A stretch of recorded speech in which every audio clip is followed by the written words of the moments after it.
A lot of people think the holiday season is over. Christmas, New Year's, Valentine's Day have all passed, but there are still so many wonderful holidays right around the corner. There's National Napping Day, National Respect Your Cat Day, even some lesser known ones like St. Patrick's Day and Easter. And who could forget the fan favorite National Meteorological Day? But we're going to be celebrating my favorite holiday in March. That's right, it's every engineer's favorite day of the year, Pi Day.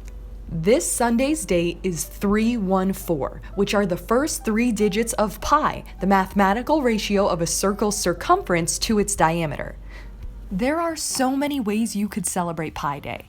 You could run a 3.14 mile run, or you could memorize the first 100 digits of pi.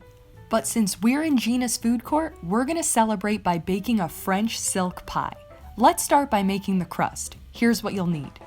In a large bowl, combine your flour, salt, sugar, and butter. Then gradually drizzle in your cold water while mixing.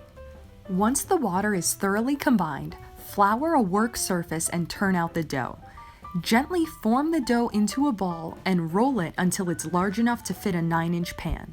Now dough yourself a favor and cut off the edges of the crust, leaving about 1/2 inch overhanging the sides of the pan. Now tuck in the outside of the crust and crimp the edges with your fingers. Now put the crust in the freezer for about 10 minutes to allow it to chill. In the meantime, let's stay occupied and get started on the whipped cream topping. Here's what you'll need. In a large bowl, whisk together all of the ingredients until soft peaks form, which should only take about 3 to 5 minutes. Cover the bowl and let it sit in the fridge to cool. Hopefully your pie crust is cooled by now because we need to get our priorities straight and start baking this thing.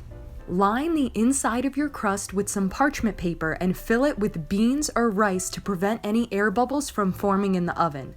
Bake at 450 for 8 minutes. Then use your bare hands to take the pan out of the oven and let the crust cool in the fridge. In the meantime, let's get started on the chocolate filling. Here's what you'll need. Microwave your semi-sweet chocolate for 2 minutes, stirring every 30 seconds or until it's completely melted. In a large bowl, beat your butter for about 1 minute. Then add in the sugar and beat for an additional 4 minutes. Now add in the vanilla and melted chocolate and mix until thoroughly combined. Now add in 2 eggs, beat for 3 minutes, then 2 more eggs and beat for another 3 minutes. And if you think that's too many eggs, I beg to differ. Now we're gonna get the whipped cream out of the fridge and add about 1/3 of it to the chocolate filling. Use a spatula to gently fold the whipped cream into the mixture, but don't overmix or you'll deflate the cream. I have a really good feeling about this one. Your pie crust should be cooled by now. If so, simply scoop your chocolate mixture into the crust. Now let the pie refrigerate for at least 2 hours or overnight. I'm gonna spend this time reciting some of my favorite pie jokes. Oh, this is a good one. Why did the pie go to the dentist? He needed a filling. Ooh, how about this one? What's the difference between pie and cake?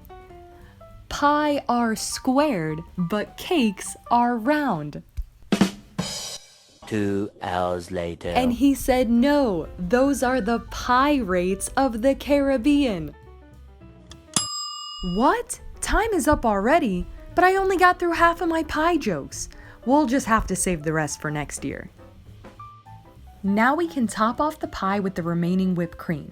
You can either spread it on with a spatula or use a piping bag to make a design. After all, beauty is in the pie of the beholder. And that's all there is to it. I mean, is this not the prettiest dessert you've ever laid your pies on?